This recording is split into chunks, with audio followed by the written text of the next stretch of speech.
Little orcs. It's talking, Marty. The tree is talking. Age of Sigmar Warcry. Sylvaneth versus Gloomspite Gitz. Hey folks, welcome to another Warcry battle report between the Gobos, the Trios, and the Oreos? What's happening? These two warbands will be trying out some new models and combinations today, so it should be fun to see what these fighters are capable of. And for the terrain, we are ignoring the cards, because honestly, I'm getting bored with what I have. So we will be dipping into some other terrain I have lying around the house. With my games leaning towards more casual matched play, I figured no one would mind. So without further ado, let's introduce the armies, and then flip some cards to see what is in store for this combat. For the goblins in the hammer squad, we have a squig herder and two trusty squigs. In the shield, we have our Moonclan boss leader backed up by a trio of shootas, and of course in the dagger, we have a netter and a couple squigs to round out the list. For the Sylvaneth in the hammer, we have a Kurnoth hunter and a couple dryads. For the shield, we have our dryad leader, the branch nymph, and a few other dryads to back her up. And finally in the dagger squad, we have a second hunter, but this time with two elusive tree revenants.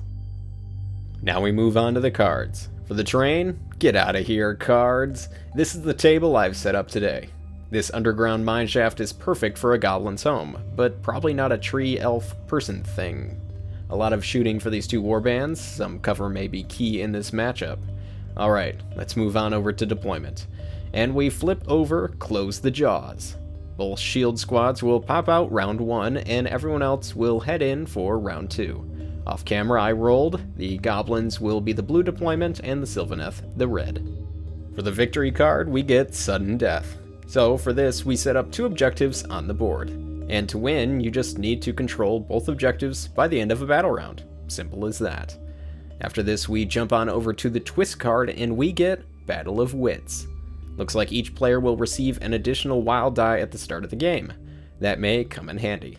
So, as I set up both of these shield squads, will the goblins defend their dusty mineshaft, or will the trees stomp out the little green guys that just keep pestering them?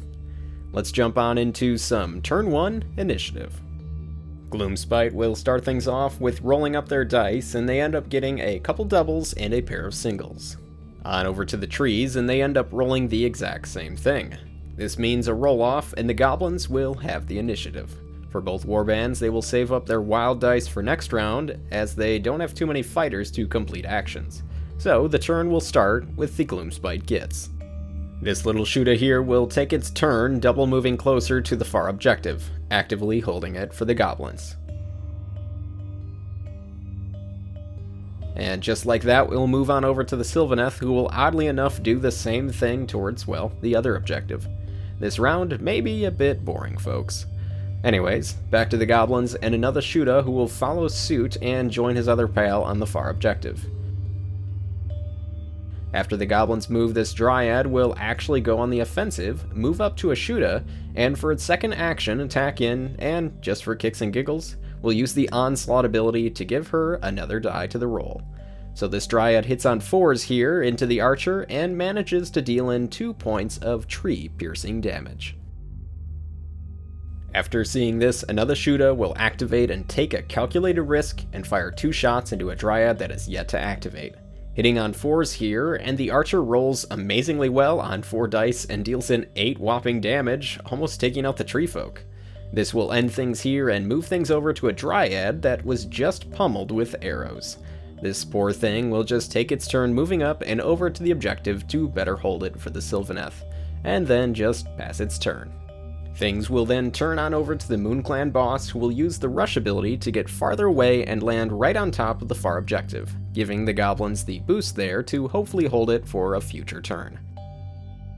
And for the final activation of the round, our Dryad leader will just move up and continue to boost up the strength for their warband at this objective. This will then end battle round 1. A little bit of action this round, but there are still a number of fighters that still need to enter the fray. Can either squad start pushing harder on a second objective? Let's jump into some turn 2 initiative. Gloomspite will start things off by rolling their 66, and they end up getting a triple and a few singles. For The Sylvaneth, they roll up a double and 4 singles. They have the initiative, and remember, each warband held their wild die from last round, and they also have one extra one from the twist card, so each warband has 3 dice to play with. For the trees, they will make a triple and 2 more doubles for this round. Moving things over to the gobos, they will make a quad, another double, and a single to grant them the initiative. But first, we have to set up the remaining fighters on the board. 12 more fighters have just entered the fray. Things should get very interesting. Alright, let's start off with the Gloomspite. This Shuda will be first and use the double ability Backstabbing Mob into the Dryad directly in front of him. With the bonus, this guy is stabbing in on 3s with 4 attacks each. The first one goes through for only 2 damage, but the second one deals 4 more, bringing the total to 6, ending the Gobbo's turn. Things then move over to a Kurnoth Hunter who wants to thin down the goblin herd and take a ranged attack into the purple squig. Hitting on 4s, and the Bowmaster only deals 4 damage. Not the best. The green squig is next, and this guy will use his first action to move closer to the hunter and then pop off the quad ability Sneaky Stab. This grants the squig a free move, and then 2 standard attacks into the Kurnoth Hunter. But since these attacks are at close range, he gets a hefty +5 damage bonus to each hit against the target. So, hitting in on 3s, the first attack deals in, 16 damage, and the second does a whopping 21 damage. So in total, the hunter takes 37 damage, definitely destroying the fighter. That is one fun ability. For the Sylvaneth, this damage dryad will act before its certain death and use the onslaught ability attacking twice into the Moon Clan boss, hitting on 5s here on 10 dice, and after all of that, the leader only takes 6 damage. To follow this up, a nearby Shuda will take a few steps back and then fire his arrows into the Dryad leader far down the board. Hitting on 4s here, the leader takes 3 damage. Next, a Dryad will move up and attack into the rampaging green squig. With one attack, the Dryad hits on 5s and pushes in 3 damage on the bouncing beast. Next, the purple squig will move up 4 inches and be just in range to attack the damaged Dryad. Hitting in on 3s here, and the monster deals in 4 damage, which was just enough to take down another tree person. Another Dryad will follow this up, move forward, and attack once into the green squig. Once again, hitting in on 5s, gets a great roll and deals in 7 damage to the squig. Not a bad turn. On to the yellow squig now, who will hop on over with a double move to the Kurnoth Hunter nearby. This will prevent the hunter from using its deadly ranged attack for, well, a future turn. This little Shuda will then go next. Scoot down the stone a little bit to get a good shot into the Dryad leader and take a shot. Hitting on 4s here, the Dryad takes a single point of damage, ending the goblin's turn. A tree revenant will go next and use the triple ability Walk the Spirit Paths. This guy will teleport himself all the way over to the far objective, making a stronger hold for the trees. This will then end his activation. A blue squig is next, and he will start making his approach onto the other objective, getting into base contact with the Dryads. We will see if this guy sticks around for a round or two. The Dryad leader will go next and attack twice into the sacrificial blue squig. Hitting on 4s with 2 attacks, the leader deals in 10 damage. And after that gets dealt out, the leader will use the Draw from the Spirit Song ability and heal up 3 wounds to her body, ending her activation. A little squig herder will take its turn, just double moving twice, heading over to the far objective being held by the Sylvaneth, and then just simply pass the turn on over.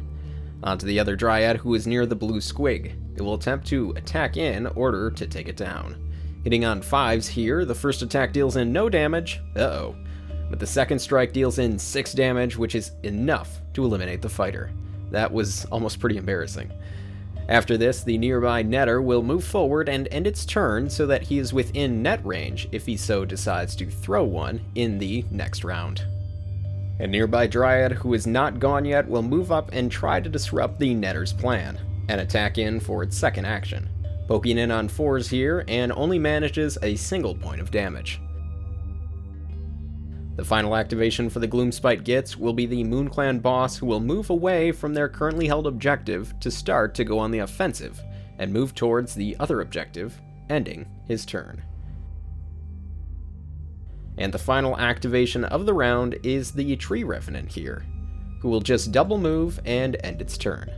So that is the end of Battle Round 2.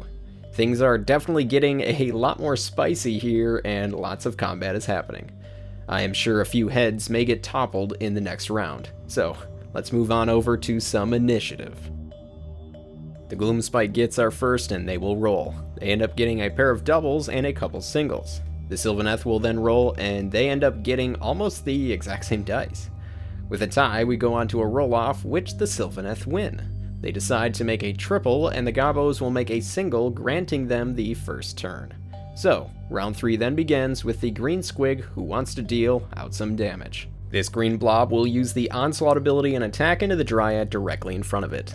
Hitting on 3s here, the beast deals in exactly 10 damage to take down the bundle of sticks. Its second attack will then go into the other Dryad, and this time deals out 6 damage. Not a bad turn for this beaten up squid. Next up, this Dryad in front of the Netter. It is hoping to deal in 8 damage to take down the little guy. Hitting in on 4s, the first attack deals in 2 damage, and after the second, the little goblin only takes 3 damage, and he is still hanging around. The Moonclan boss will take a risk here and move up into the fray, and hopefully take down the already damaged Dryad. He has just enough movement to get nestled right in between all the trees. He needs to deal out only 4 damage. So with 4 attacks, hitting in on 3s, and the boss does way more than 4 damage into the animated plant and takes it down. This will end his activation. But now the Dryad leader is not happy about this and will use the Onslaught ability and then attack the Moonclan boss. Hitting in on 4s here. After the first roll, the leader needs a bit more and then is able to pierce in enough damage, taking out the goblin leader. Next, this little Shuda has an eye for the Dryad, who is in base contact with the Netter. This Shuda will take 2 shots into the Dryad. Hitting in on 4s here, and with 4 dice, the Dryad just takes 2 damage, and the turn will then pass on over. The Kurnoth Hunter is in a bad situation and will just attack twice into the squig here. Hitting in on 5s here, the little monster takes 4 damage. This will end things for the Hunter, and the purple squig will go next and use the Rush ability to get farther over to the far objective. The goblins hold one objective quite well, and the trees are starting to falter. This ends the squig's turn, and we move on over to the Dryad near the green squig. This beast is so damaged, this Dryad just needs to do 5 little points of damage to take it down. Hitting in on 5s here, and after 2 full attack actions, the monster takes 6 damage and is removed from play. The Gloomspite will go next, and this Netter will attack into the damaged Dryad right in front of him. Hitting in on 4s, and by some miracle, the Dryad is smashed down by this little goblin's fury. Best roll of the game.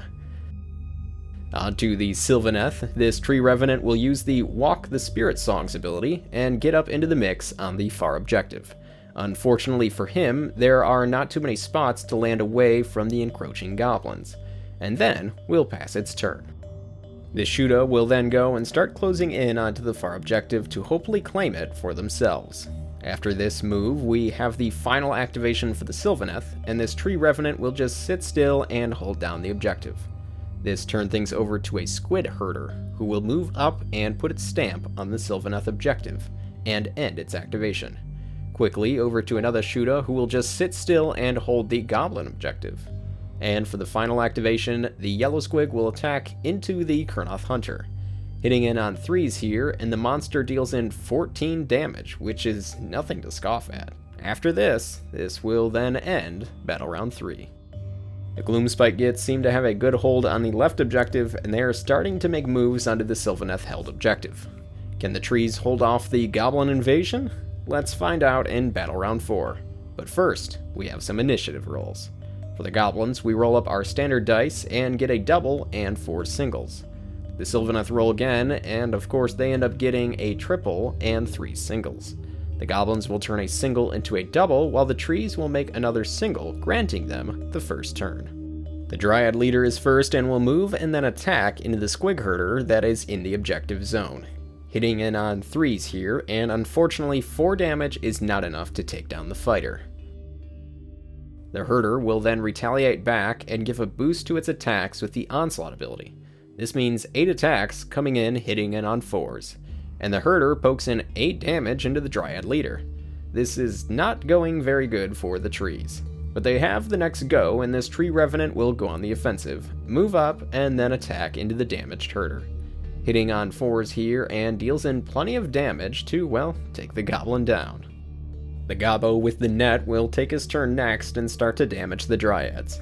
Into the leader here, the goblin hits on 4s and manages 3 damage into the tree. These goblins are going to try their best here, but they aren't strong enough. Another tree revenant will go, move up, and attack into the netter. This tree hits on 4s here and pierces in absolutely 0 damage. It's a slap fight all up in here. This moves things on over to the purple squig, who will get up and closer into the action. The last basic dryad on the board will use all of her movement to get up and around into the combat range of the purple squig, and then end her turn there. The trees are holding their ground, but not by much. Next will be the yellow squig, who will use the onslaught ability and hope to take out the Kurnoth hunter, hitting in on 3s here and deals in a total of 20 damage, taking down the hunter for good. Since the hunter is taken down, all we have left are the Shudas, and they will attack right into the Dryad leader. The first one fires in, hitting in on 4s and deals in 4 damage. The second goblin fires his arrows as well, and deals in 5 more damage, taking down the tree for good. This will then end Battle Round 4. At this point, the goblins are overwhelming the Sylvaneth. It really comes down to if the goblins can go first this battle round and take down a tree real quick. With that being said, let's hop on over to initiative. Gobbos start things off, and they roll up a triple and 3 singles. For the trees, they get a triple, a double, and a single. So this means the Gitz will give themselves a quad and the initiative, while the Sylvaneth will give themselves a quad. We start round 5 with the purple squig, who will use the Rampage quad ability, ignore the movement boost, and just start attacking. First, the beast goes into the already damaged dryad, hitting on 3s with his first attack, and of course takes down his foe with a little excess damage as well. Now onto the revenant, hitting in on 3s as well, and deals in another 10 damage, taking down another fighter. But he still has one more attack left into the final foe, once again on 3s, and deals exactly 8 damage, taking out the final tree. This means the goblins have defended their home. They hold both objectives, and of course, have claimed victory. Now, I feel there was one huge reason the Gloomspite Gitz did so well in this matchup, and that reason is the fact that every dryad, including the leader, had a toughness of 3. This gave every single fighter for the Gitz the option for a 4 or a 3-up to deal out damage. When your Shudas, who are not supposed to be anything crazy, manage to shoot down your Sylvaneth leader, you know there is a problem. Overall though, I enjoyed the matchup, and it was fun to put these two warbands against each other. We shall see what other shenanigans we get up to next time in another Warcry battle report. I want to thank you all for watching, and of course, happy gaming.